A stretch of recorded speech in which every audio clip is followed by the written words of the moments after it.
Hello students. In electricity and magnetism section, we have to see chapter electrostatics. While studying the electricity in previous class, that means in 11th class, you have learned that the electricity which is generated due to a static charge, that means a charge which is at rest, that electricity we call it as a static electricity or electrostatics. And the electricity which is generated due to a charge which is in motion, that electricity we call it as a current electricity. Now here, while studying this chapter, you have to keep in your mind that the electricity which we have to study is generated or created due to a static charge, that means a charge which is at rest. And in 11th class, in this chapter, you have studied that the electrical charges, the forces between the electrical charges, and while seeing this, you have studied Coulomb's law. And according to Coulomb's law, the magnitude of the force between the two electrical charges is given by the equation. If the charge is in free space, this equation. If the charge is kept in some other medium, this equation. Then you have studied electric field, the electric field intensity at a given point of an electric field. And while saying this, the magnitude of the electric field at a given point of an electric field in free space is this much, and in any other medium is this equation. Then you have studied electric lines of force and its characteristics, electric flux over a small area ds. The equation for electric flux over the small area ds is this, and over the whole surface or complete surface, the equation for electric flux is this, which we have to use in this year also. Then you have studied Gauss law, and you have studied the statement of this Gauss law in 11th class that the electric flux of the net electric field, the electric flux of net electric field through a closed surface is equal to the net charge enclosed by that surface divided by the permittivity of free space.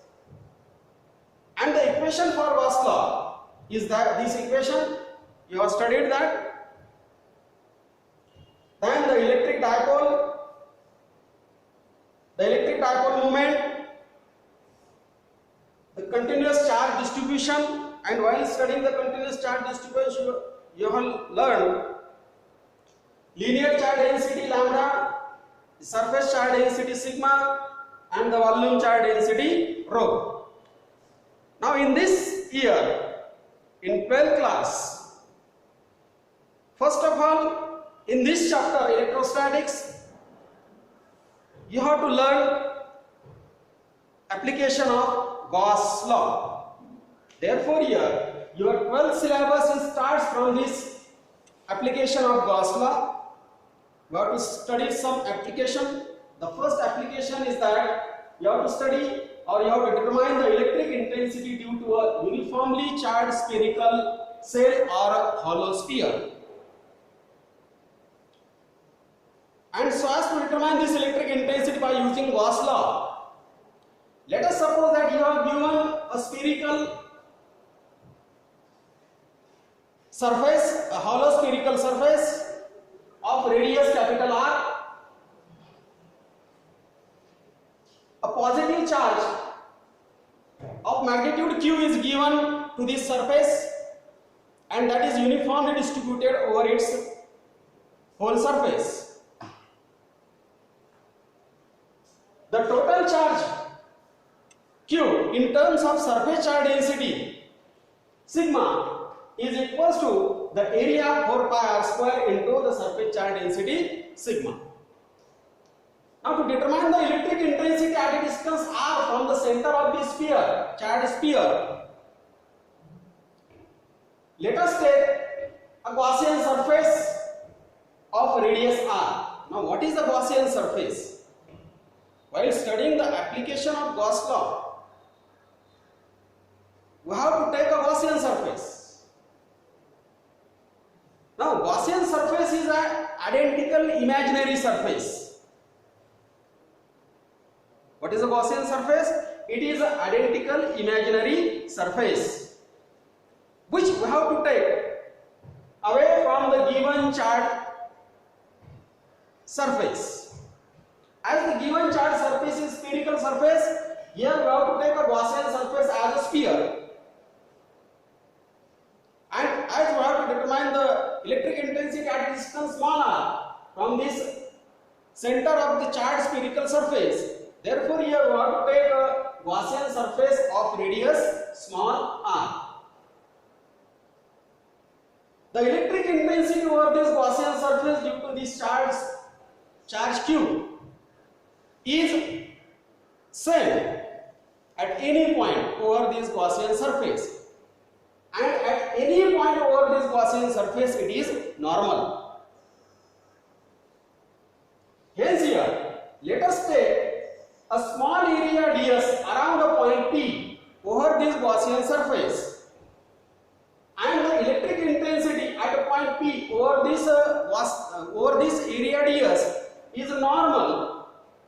Hence the angle theta is equals to 0 degree. Now here the electric flux over this area ds, according to the definition of electric flux, d phi is equals to E ds cos theta by using this equation, and as theta is equals to 0 degree, cos 0 is 1, hence we have electric flux d phi over the area ds is equals to E into ds.